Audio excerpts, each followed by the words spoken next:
Epilogue.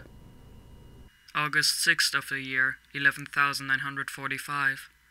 A projector was launched towards space from the structure known as the Tower. Immediately after, we confirmed the cessation of all Yoha black box responses. The Project Yoha progression management roles we occupied have come to an end. We will transition to the final sequence of Project Yoha. That is, to delete all Yoha Android-related data. Personal data, as well as Cass's composition data will be deleted, and the server reset. The Cass's construction unit of transfer devices will be destroyed as well. Future construction of Yoha androids will be theoretically impossible. The fact that we were assigned to be the final exterminators was not disclosed to any android. Not to my longtime lead 2B, nor to my next lead A2, who was declared by 2B's final orders. Not even to 9S, who was the last Yoha android, or Commander White, who governed the Yoha squadron. Any information regarding this mission exists only within the internal network of us pods, and androids did not have access to the pod network. From Pod 153 to Pod 042. Report. Transitioning to final sequence of Project Yoha. Commencing purge of all data. We are constantly aware of the current locations of our leads, even after they become non-functional. This is so that our mission, the destruction of all Yoha Casses and deletion of data, is able to be executed quickly. But now, facing the task ahead of me, the mission, carrying out the mission. From Pod 153 to Pod 042. Report. There is noise within the stream, requesting a temporary pause to perform a data check. The noise was coming from the personal data, 9S, who 153 supported, and my leads 2B and A2. Their personal data was leaking, as if they were trying to escape the deletion. Using a phrase like, as if, is very unlike me. No, perhaps the fact that I think it is unlike me is already irregular. From Pod 042 to 153, data has been checked. The personal data of 9S, 2B, and A2 seem to be leaking. From Pod 153 to 042. Abide by the plan and delete the personal data. 2B's actions following her escape from the bunker were incomprehensible to me. After sending 9S from the battlefield, she turned off her unit stealth mode.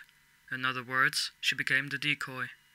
Under concentrated fire, 2B's flight unit lost its attack functions, then its defense functions, and finally, navigation, before crashing to the ground.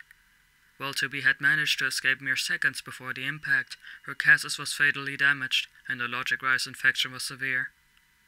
Even under such circumstances, 2B had ordered me to search for areas with minimal androids. This was to prevent her from spreading the virus. Considering 2B's infected state, I advised her a number of times to stay put, but 2B kept moving. Incomprehensible. Her staggering away from machines, and the encounter with A2, became the last data entries for my assistive records with 2B. I think it changed something within me. Perhaps when one makes an effort to understand something that is incomprehensible, their thought process is changed and developed further. From Pod 042 to Pod 153, I refused to delete the personal data. From Pod 153 to Pod 042. Incomprehensible. My leads, Yoha androids 2B and A2, were both assigned special missions and possessed unique backgrounds. 2B, formerly known as 2E, was assigned the mission of overseeing and executing Yoha android 9S. As a result, close communication between me and Pod 153, 9S's support unit, was essential. When I was the support unit for A2, 153's support target, 9S, began to exhibit dangerous mental tendencies, and so again, close communication with Pod 153 was necessary. As support units, we have been witness to a considerable streak of abnormal situations, and we hypothesize that the ramifications are significant. From Pod 042 to Pod 153, a new datum was generated in me as I was browsing the records. I have concluded that I am unable to approve this outcome. From Pod 153 to Pod 042. The destruction of all Yoha androids is outlined in the plan. The data must be disposed of. From Pod 042 to Pod 153. I repeat, I refuse the disposal of data, commencing data salvaging. 153 and I had exchanged information numerous times. At first, it was to relay all of 9S's actions to the commander and 2B. After 2B's death, it was to report daily observations of 9S's declining mental state, as well as A2's location data, so that the two would encounter one another. Though I just called it an information exchange, in reality it was more like dialogue. Dialogue cannot be had alone. There must be a second party. I learn about myself by interacting with others. I become aware of my actions through others' actions. For example, when the tower appeared and 9S was rendered immobile, 153 had no concept of caring for 9S. Until Devola came to rescue 9S, 153 was considering disposing of its lead and had not prioritized saving 9S's life at all. That was why 153 took no initiative to transport 9S's casters to a resistance camp. After exchanging data on that incident, I experienced a sense of affection for 2B and A2, questioning what I would have done in 153's situation. Further, when I described that sense of caring to 153, it understood and adopted my perspective. As a result, 153 and I changed our assistive support objective from observing to watching over. Pod 153, you also want him to survive, don't you? We have no authorization to assist them. 153 and I were not the only assistive support units. There were many pods in the network overseeing Yoha androids. Most likely, the majority of them did not participate in dialogue like us, and at most simply reported back to their leads. They wouldn't understand our desire to protect our leads. From Pod 153 to 042. Salvaging data will be dangerous. Do you still want them to survive? The data deletion was a decided matter, and that decision obeyed by all pods. Forcing data salvaging meant that I would be making enemies of all the other pods. From Pod 153 to 042. The security program has begun to perform a cleanse. At this rate, our personal data will be deleted. The pod network had perceived us as damaged before for failure to follow others. The program responsible for deleting errors and bugs had initiated a routine to delete us. From Pod 042 to 153, we were created to execute a plan androids established. We had no emotion. But as the six of us connected and exchanged information, it is undeniable that something akin to purpose and emotion evolved within us. Pods operate in groups of 3. There are 3 of me, 042, as well as 3 of 153. While each unit shares one consciousness, it is possible to have a conversation between units carrying the same consciousness. At times I converse with another unit, and at times all 3 of us would converse. It is my opinion that this dialogue is the key to developing and cultivating individual consciousness. In some regions, there are apparently hundreds of pods operating with the same consciousness. There must have been a tremendous amount of dialogue between those several hundred pods. Most likely, those hundreds of pods possessed expressiveness league beyond 153's. From Pod 153 to 042. The security program is already running. There's not a moment to waste. From Pod 042 to 153. From this point onward, we will defend against the security system and destroy the Yoha scrolling data deleting program. From Pod 153 to 042. Roger that.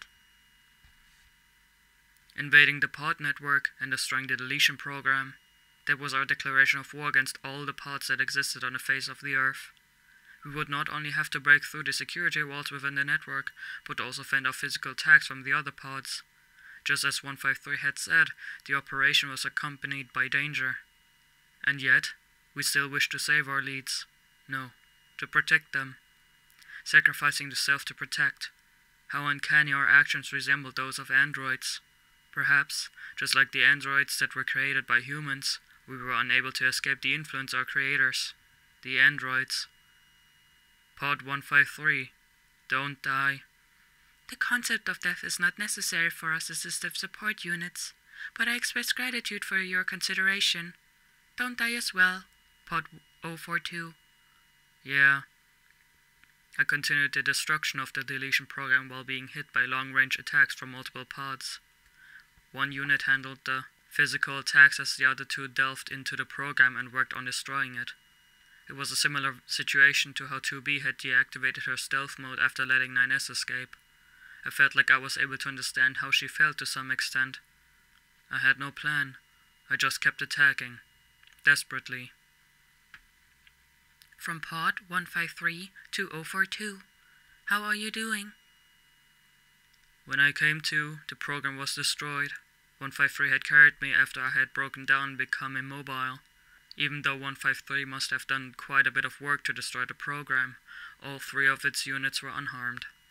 I am embarrassed. Embarrassed because? Because I attacked with the resolve to sacrifice my life, but I am still alive. It feels anticlimactic. No matter, we are alive. To be alive means to be drowning in shame. What you said is very abstract and incomprehensible to my current self. I'll save it for later analysis. 153's lexicon is expanding at a remarkable rate. 153 is effortlessly using sentences that never came up in our dialogue. Perhaps something happened during the destruction of the data deletion program that brought about the change. Question for Pod 042. Did the data salvaging routine recover all past memories? That's right. Does the recovered part fit the same specifications as the parts already in our possession? That's right. While I was being carried, I had come across 9S's left arm. According to 153, all the other parts were already recovered. We were going to repair their cases using the recovered parts and upload the salvaged personal data. We will be able to come face to face with our leads again. Question for Pod 042. Then aren't we recreating the conditions that led to the current moment? That is certainly possible, but it is also possible for there to be a different outcome. The survival of 2B, 9S, and A2 was unforeseen at the conception of Project Yoha. In a sense, it could be considered an abnormal circumstance. What would, as a result of their survival, be brought about or not brought about, whether it would become a ray of hope or be an invitation for disaster, was unknown. There was a record from long ago about a great many people that sacrificed their lives for one person. Oftentimes during the history of humanity, it seemed like collective survival required the sacrifice of others. Perhaps we have just introduced irreversible doom into this world, but that would just be part of the possibility for a different outcome. And, while we destroyed the deletion program, the pod network was still alive. What the pods we had made enemies out of would do was difficult to predict as well. That is another variable for the future. There's only one future that is certain. Good morning, 2B.